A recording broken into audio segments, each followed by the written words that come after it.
now to get started with my sauce. So what essentially goes in? We know that we've got tamarind, we know that we've got coconut, and I'm going to use 3 different types of coconut. I've got the grated coconut, the tamarind water, some fresh coconut sliced up, and some coconut cream. First things first though, the basis of any sauce that goes into Malabari cuisine does have ginger and garlic in it. Now they use paste and they put that in a lot later. What I prefer doing, or what I think gives our cuisine an edge, is the freshness of the garlic and the ginger we use. So I'm not going to paste up the garlic. I'm just going to get a couple of pods and slice them up very finely.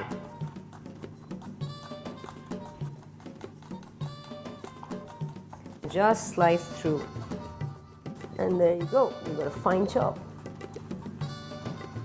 Using fresh garlic and ginger, I think, releases flavors, especially in spices, very, very differently. They act more as if they're fruit rather than the herbs or basically the base spices that are going in. So they act more like fruit, I think, anyway. One little fine chop. There we go.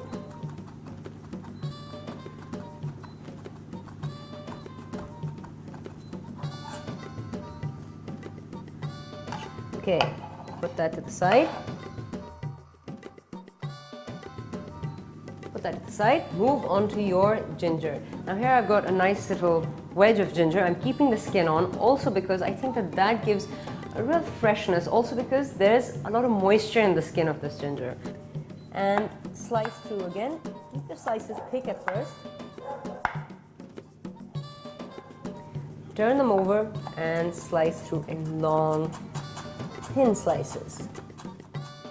So I've kept the ginger quite, in little bitty chunks because I wanted a candy inside my sauce. Next step, I'm just going to put aside some of this coconut. So I've got everything ready for my pan.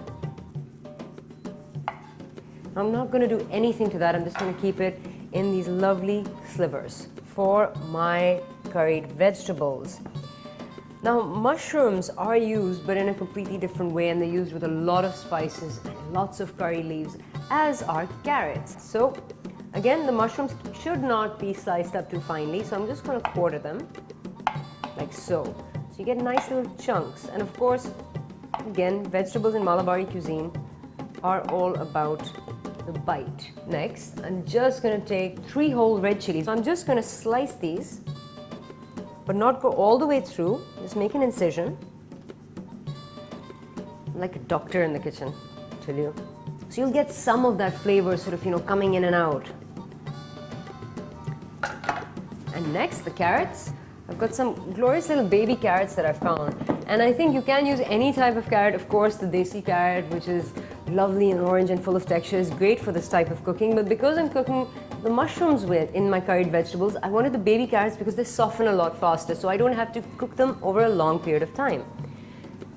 So here we go. Nice handful of those. And finally, tomatoes and some coriander leaves, which will just go into my pot as they are. Break them, put them in. Okay, now let's put this pot on a high flame. Then, instead of coconut oil, I am going to use olive oil today because I think it's healthier. 4 tablespoons worth of it. Next, for the spices, straight into my fantastic olive oil without heating it through too much. I'm adding all the spices in now because in Malabari cuisine, everything comes together. So I'm putting in 1 teaspoon of salt, 1 teaspoon of red chili flakes, half a teaspoon of turmeric, then 1.5 teaspoons of the mustard seed, and last but not least, 1 teaspoon of cumin. And try not to spill it everywhere because cumin escapes all the time. Okay, so now all my spices are in. Make sure I start stirring them because I don't want the turmeric to burn. If the turmeric starts burning, it's going to get to the back of your throat, and that's just deadly. Okay. Next, in goes my garlic and the ginger and everything else.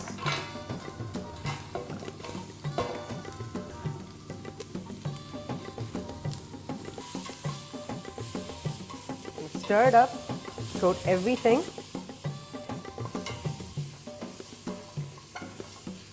Once that's sizzling away, grab your tamarind water, and it's about half a cup of tamarind water.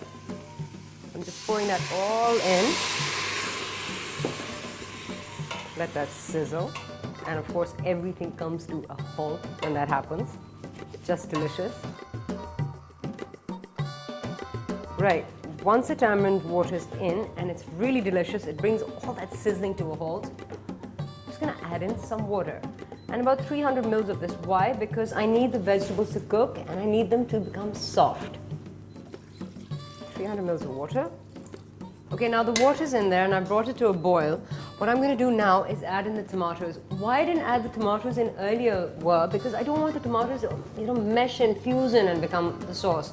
They're more like little adornments. So you've got to keep the red and the crunch of the tomato alive.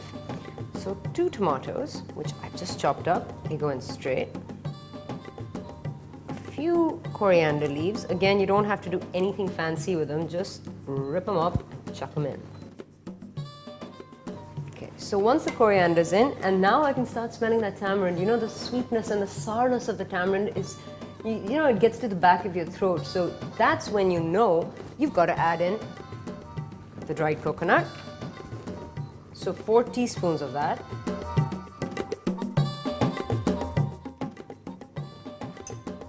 Mix that in. And then the coconut cream.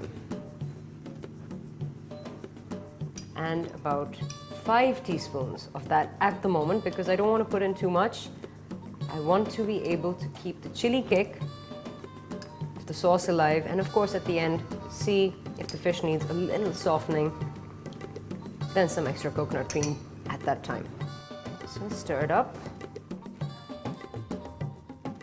Right, so now all of this is boiling up beautifully. I'm just going to put a lid on because I need to create a lot of steam inside and soften the vegetables up.